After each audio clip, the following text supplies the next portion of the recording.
जीवन में असंभव कुछ भी नहीं है। किसी गांव में दो मित्र रहते थे, राम और श्याम।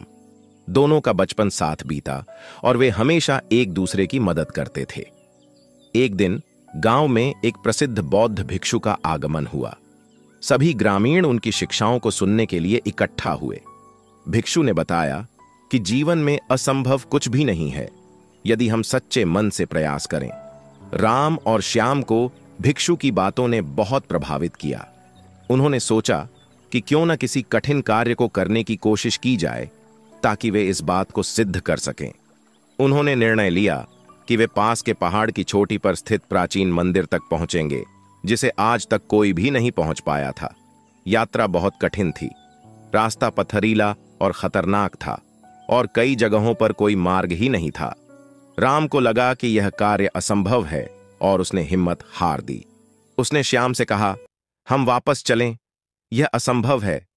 लेकिन श्याम ने भिक्षु की बात को याद किया और कहा, जीवन में असंभव कुछ भी नहीं है, हमें सिर्फ अपने प्रयास जारी रखने हैं। श्याम ने अपने मित्र को हिम्मत बंधाई और दोनों ने अपनी यात्रा जारी रखी। रास्ते में कई कठिनाइयां आईं, लेकिन श्याम की दृढ़ निश्चयता और राम की मदद से वे धीरे धीरे आगे बढ़ते रहे। कई दिन और रातों के बाद अंततः वे पहाड़ की चोटी पर पहुंच गए और प्राचीन मंदिर के दर्शन किए। दोनों मित्र बहुत खुश थे और उन्होंने वहां भिक्षु की शिक्षाओं का स्मरण किया। वापस गांव लौटने पर राम और श्याम ने अपनी कहानी सभी को सुनाई। भिक्षु ने उनकी प्रशंसा की और कहा, तुम्हारी यात्रा इस बात का प्रमाण है कि जीवन में असंभव कुछ भी नहीं है। बस हमें सच्चे मन और दृढ़ निश्चय से प्रयास करना चाहिए। नैतिक जीवन में असंभव कुछ भी नहीं है।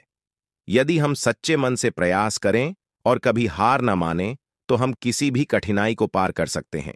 दृढ़ निश्चय और निरंतर प्रयास हमें हमारी मंजिल तक पहुंचाने में सक्षम बनाते हैं।